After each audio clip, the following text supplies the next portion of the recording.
can't buy. It resides between my eyes. Walked through the fire, came out better on the other side. See, life's like a beach if you find the sand. And right now, I feel like $100,000. You are listening to Inspired Insider with your host, Dr. Jeremy Wise.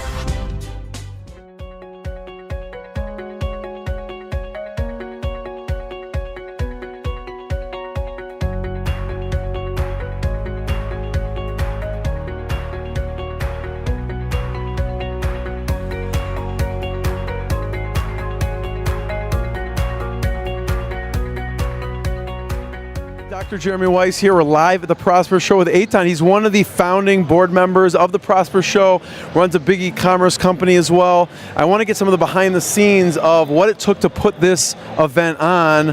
Eytan, talk about, first of all, your role and what it took to put this on. Sure. Well, thanks for having me. Thank you guys for everything that you're doing here. So I'm one of the founding members of the show, so we kind of came up with the concept, James, Chad, and Joseph and I. And we had the first show last year, as you guys know. This is much bigger. It's almost double in size. So I'll go into the planning. So the idea was that, I don't know which one. The idea was to make an actual conference. People are just going to be walking by. The idea was to make a really good show for seller education. There were like ones out there, but they were quite fragmented and not so thorough. And this is really all about education. It's not about pitching your company per se at the speech. It's just about giving people those gold nuggets to take home and take action. And as far as planning, there's a lot of effort. This year we teamed up with ASD, which has been great, so we're able to use this great space. And a lot of marketing efforts online. Jeremy helped with that a bit too. And it's a lot of hard work that James did and we all did. But it takes a lot to make this happen. This fills a need in the space, and you guys saw a gap. What was that gap, and how does this fill that? So good point. So the other shows, you have a channel advisor show. They have their own branded show, right? So they're always going to pitch their agenda, and there's some smaller Amazon seller shows. This is much more professional, let's say higher level content. A lot of the sellers here are doing over $1 million in sales, if not much more. Some are doing $200 million. It depends. But the void or that niche here is there's a private label track, there's an advanced track, so everyone come away with different take-home points. We're not selling anything, we're just teaching. And everyone who comes can also see the different vendors out there and learn how to grow and how to make more money, which is the bottom line. That's why they're here. Yeah. So you're talking at Prosper, so give us a glimpse into what you're talking about. Okay.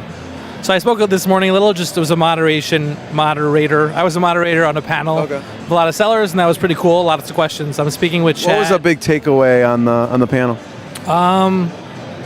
It was really about scaling your business, large Amazon sellers scaling. One of the biggest takeaways, I think, was a lot of this brand control and gating that's going on now with Amazon and how people handle that, whether it's your own brand or whether you're selling someone else's brand, it could really affect you. That was the takeaway. And as for the next session at 4 o'clock with Chad, we're talking about golden nuggets, which is his term. So basically, those shiny things that you take away from a show. So we want to give you in one session, which we will, things you could take away that you can go home and make money on and cover the ticket to this event and then some. Right. So we mixed it up. It's worth the price of admission. So what should we say right now that will be worth the price of admission, whether it's something you know personally, something you heard, or something you're going to speak about? What would be worth the price of admission right now? An idea? Yeah. You want like something technical or just? It could be anything that you think someone could use it and it would be worth the price of admission for them. This is technical, but I just It could be technical. I just bumped into someone who sells a lot of like MFN based, onesie twosie shipping type items, and FBA changed the fees. So Amazon changed the fees. If you would sell multiple items, it would be, let's say, $2 an item, and then when you talk fees, you're talking dirty to Amazon sellers. So keep going with that. It would be like $2 an item and then a certain amount. Now they're charging the same amount per item. So people who sell a lot of items per order don't really know that they're losing a lot of money. Especially people who have very low margin are probably losing money. A lot of people pricing is very low because they think people will buy 100. According to that model and this pricing, you'll lose money. So that was something someone just told me that I was kind of astonished by. So repeat that again, just so we get it right.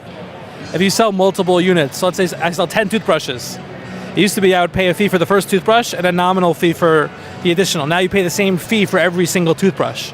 So if you're working on low margins like toothbrushes, unless you're raising your prices, you're losing money on that. questionable why Amazon did it, but most people don't realize that that's in place. Something I picked up from speaking to So someone. what are people supposed to do? Like, do they bundle them and then they get?